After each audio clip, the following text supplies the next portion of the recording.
Hello বন্ধুরা, আজকে SRI form কীভাবে পূরণ করতে হয় সেটা আজকে দেখাবো। চলুন।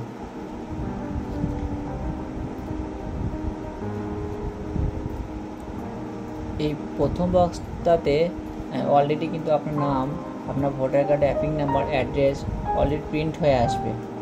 এখানটাতেও আপনার পুরো ডিটেলস প্রিন্ট হয়ে আসবে। ভোটার কার্ডে সিরিয়াল নাম্বার, পার্ট নাম্বার, নাম, AC number, AC name, state, এটা ফিল আপ হয়ে আসবে।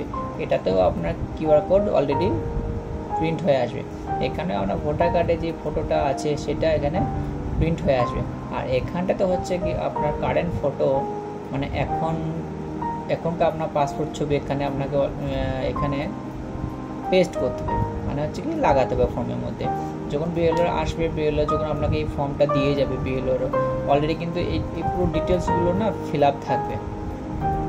শুধুমাত্র এখানকার যে ফটোটা না, এখানকার আপনাকে লাগাতে হবে ফটোটা লাগাতে হবে। তারপরে বাকি ডিটেলসগুলো এগুলো যেমন হচ্ছে কি নিচেগুলো, এগুলো কিন্তু আপনাকে পুরো ফিল আপ করে বিএলওরকে দিতে হবে।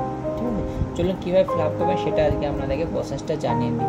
ঠিক আছে, যদিও সেমন ইম্পর্টেন্স কিছু নেই, খুব ইজি, তো আমি বলে দিই। সাপোজ ধরুন এখানে আপনার ডেট অফ বার্থ, আপনার যত ডেট অফ বার্থ হবে এখানে বসিয়ে দেবেন। সাপোজ ধরুন আপনার 1/1/1997, 1997, তো আপনি এখানে 1997 লিখে দিলেন। তো নেক্সট হচ্ছে আধার কার্ডের নাম্বার। আধার কার্ডের নাম্বারটা যদিও অপশনাল, মানে হচ্ছে কি না দিলেও সমস্যা নেই, সেক্ষেত্রেও আপনি দিতেও পারেন আবার না দিতেও পারেন। যদি থাকে তাহলে দিয়ে দেবেন, আর যদি মনে করেন দেবো না, দেওয়ার কোনো দরকার নেই, আপনাকে কেউ অতটা প্রেশারাইজ করবে না বা জোর জবরদস্তি করবে না। ঠিক আছে, তো নেক্সট হচ্ছে কি মোবাইল নাম্বার। মোবাইল নাম্বার আপনার এখন যেটা আপনি মোবাইল নাম্বার ইউজ করছেন সেই মোবাইল নাম্বারটা এখানে দিয়ে দেবেন। যদি কোনো অফিস থেকে মনে করে আপনাকে ফোনে কোনো ইনকোয়ারি নেবে, সেই ক্ষেত্রে যেন যোগাযোগ করতে পাওয়া যায় সেরকম একটা নাম্বার আপনি দিয়ে দেবেন, বা আপনার কাছে যেটা এখন আছে সেই নাম্বারটাই দিয়ে দেবেন। ঠিক আছে, নেক্সট হচ্ছে কি এটা ফাদার্স নেম বা গার্জেন নেম, আপনার বাবার নাম যেটা আপনার ডকুমেন্টসে আছে সেটা এখানে লিখে দেবেন। ওকে, নেক্সট হচ্ছে কি আপনার বাবা অথবা গার্জেন অ্যাপিক কার্ড নাম্বার যদি অ্যাভেলেবেল থাকে তাহলে এখানে মেনশন করে দেবেন, যদি না থাকে তাহলে দেওয়ার কোনো দরকার নেই। ওকে, তারপরে হচ্ছে কি আপনার মায়ের নামটা লিখে দিলেন এখানে। আর এটাও সেম, আপনার মায়ের ভোটার কার্ডের অ্যাপিক নাম্বার যদি থাকলে দেবেন, না থাকলে দেওয়ার কোনো দরকার নেই, না দিলেও সমস্যা নেই। আর এটা হচ্ছে স্পাউসটা মানে হচ্ছে ধরুন যদি ছেলে হয়ে থাকেন তার স্ত্রীর এখানে নাম দিয়ে দিলেন, আর ওনার স্ত্রীর ভোটার কার্ডের অ্যাপিক নাম্বার যদি থাকে, আর যদি মহিলা হয়ে থাকেন তাহলে আপনার হাজব্যান্ডের এখানে নেম দিলেন, আর আপনার হাজব্যান্ডের ভোটার কার্ডের নাম্বার যদি অ্যাভেলেবেল থাকে। ওকে, যদি স্পাউস না থাকে বা এরকম ডিটেলস না থাকে, আর যদিও থাকা সত্ত্বেও আপনি না দিতেও পারেন আপনার স্পাউস অথবা হাজব্যান্ড অথবা ওয়াইফের ডিটেলস এখানে। চলো নেক্সটটা দেখে নিই। পরের এই দুটো বক্স ভীষণ ইম্পর্টেন্ট, যেটা আপনাকে খুব ভালো করে বুঝতে হবে। আমি বলে দিচ্ছি, খুব ভালো করে বুঝুন। যদি না বুঝতে পারেন আপনি আমাকে কমেন্টে বলবেন, আমি আপনাকে আবার ভিডিও করে আপনাকে বুঝিয়ে দেবো যদি না বুঝতে পারেন। আর যতবার জিজ্ঞাসা করবেন ততবারই আমি কমেন্ট করবেন, আমি কমেন্টে গিয়ে রিপ্লাই দিয়ে দেবো, না হলে আমি আর একবার ভালো করে ভিডিও করে আবার বুঝিয়ে দেবো। যদি আপনার 2002 সালের ভোটার লিস্টের নাম থেকে থাকে তাহলে এই প্রথম বক্সটা। আর যদি আপনার 2002 সালে ভোটার লিস্টের নাম না থাকে এবং আপনার রিলেটিভের মধ্যে যে কেউ নাম থেকে থাকে তাহলে সেকেন্ড বক্সটা। ওকে, ক্লিয়ার? আবার একবার বলছি, যদি আপনার 2002 সালের ভোটার লিস্টের নাম থেকে থাকে তাহলে প্রথম বক্সটা আপনাকে ফিল আপ করতে হবে। আর যদি 2002 সালে ভোটার লিস্টে আপনার নাম না থেকে থাকে আর আপনার রিলেটিভের নাম থেকে থাকে তাহলে আপনাকে 3 নম্বর ফর্মটা ফিল আপ করতে হবে। ওকে, ক্লিয়ার? চলুন এবার সেটা হচ্ছে কীভাবে ফিল আপ করবে সেটা বলে দিই।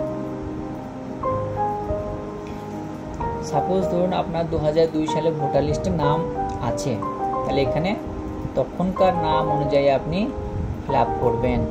ওকে, আর যদি ভোটার তখনকার মানে হচ্ছে কি 2002 সালের ভোটার লিস্টে যদি আপনার নাম থেকে থাকে তাহলে লিখবেন, আর যদি ভোটার লিস্টে যদি অ্যাপিং নাম্বার মেনশন থাকে তাহলে এখানে লিখবে, আর যদি অ্যাপিং নাম্বার না থাকে তাহলে এটা দেওয়া দরকার নেই।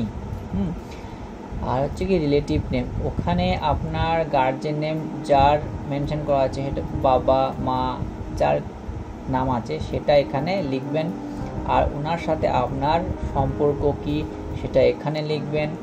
আপনি কোন ডিস্ট্রিক্টে সেটা ছিল, সাপোজ ধরুন আপনি অন্য ডিস্ট্রিক্টে বাস করতেন, আপনি এখন প্রেজেন্ট অ্যাড্রেস চেঞ্জ হয়ে গেছে, কিন্তু এখানে কিন্তু আপনার প্রেজেন্ট অ্যাড্রেসটা হবে না, তখনকার ভোটার কার্ডে বা ওই ভোটার লিস্টে আপনার যে অ্যাড্রেসটা ছিল সেই ডিটেলসটা দেবেন, সেই ডিস্ট্রিক্টটা এখানে মেনশন হবে, কারেন্ট ডিস্ট্রিক্টটা মেনশন কিন্তু হবে না। ঠিক আছে, স্টেটটা সিলেক্ট করলেন, এসির নামটা দিয়ে দিলেন, কোন অ্যাসেম্বলি থেকে বিলং বা ছিল সেটা, এসির নাম্বারটা দিয়ে দেবেন, মানে অ্যাসেম্বলি নাম্বারটা আপনার 2002 সালের ভোটার লিস্টে পার্ট নাম্বারটা দিয়ে দেবেন, আর এখানে সিরিয়াল নাম্বার। বোঝা গেল? এটা হচ্ছে প্রথমটা। আর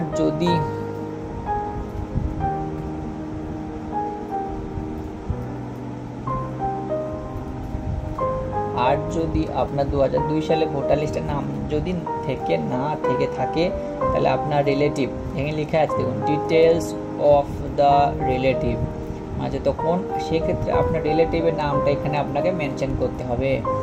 আর সেই রিলেটিভের ভোটার কার্ডের অ্যাপিং নাম্বার যদি অ্যাভেলেবেল থাকে 2002 ভোটার লিস্টে তাহলে এখানে দেবেন, না হলে দেওয়ার কোনো দরকার নেই। ওকে, তাও রিলেটিভের নেম, এবার এখানে একটু কনফিউজ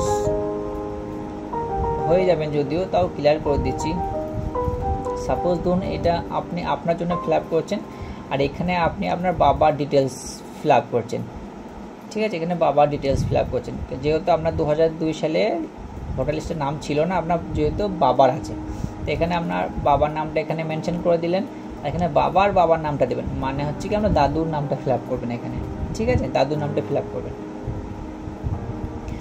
আর এখানে হচ্ছে কি এনার সাথে মানে আপনার রিলেটিভ যে যিনি, ওনার সাথে আপনার সম্পর্কটা কি সেটা মেনশন করে দেবেন, সেটা বাবা হতে পারে, কাকা হতে পারে, যে কেউ হতে পারে, সেটা এখানে আপনি মেনশন করে দেবেন, ওনার সাথে আপনার সম্পর্কটা কি। ঠিক আছে, আর ডিস্ট্রিক্টটা মেনশন করে দেবেন, কোন ডিস্ট্রিক্ট থেকে ভোটার লিস্টটা ছিল বা তখন কোথায় কোন ডিস্ট্রিক্টে ছিলেন সেই ডিস্ট্রিক্টটা এখানে মেনশন করে দেবেন, আর স্টেটটা সিলেক্ট করে দেবেন।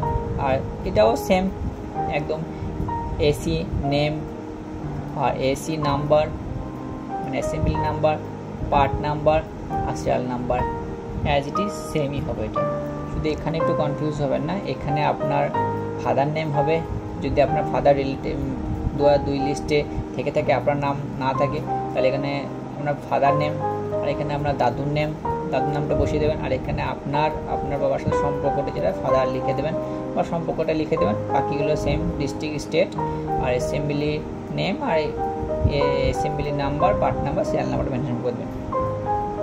ঠিক আছে, চলুন তারপরের পার্টটা বলি। নেক্সট হচ্ছে কি এখানে আপনার সইটা করে দিলেন। ঠিক আছে, সই না করতে পারলে আপনি আঙুলের ছাপ দিয়ে দেবেন, সেটাও চলবে। আর যদি যার জন্য ফিল আপ করছেন সে যদি 18 বছর নিচে বাচ্চা হয় তাহলে যে কেউ family member, adult family member এখানে তারও সিগনেচার করে দিলে হয়ে যাবে। আর এখানে হবে আপনার বাড়িতে যিনি বিএলও ভেরিফাই করতে বা ফর্মটা দিতে আসবেন, এখানে ওনার সিগনেচার হবে। ঠিক আছে, সব কিছু দেখে নেবেন, দেখে নেওয়ার পরে ফর্মটা যথারীতি বিএলওকে সাবমিট করে দেবেন। এই ছিল আজকের ভিডিও। যদি কোনো ভিডিওতে বুঝতে সমস্যা হয় আপনি কমেন্ট বক্সে কমেন্ট করে দেবেন, আমি আবার আপনাকে ভিডিওটা আবার নতুন করে বুঝিয়ে দেবো। যদি কোথাও বুঝতে সমস্যা হয় কমেন্ট বক্সে কমেন্ট করুন, আমি আপনাকে পার্সোনালি বুঝিয়ে দেবো কোথায় কী সমস্যা হচ্ছে না হচ্ছে, আমি পার্সোনালি বুঝিয়ে দেবো। আজকে এই মতো দেখা হচ্ছে নেক্সট ভিডিওতে।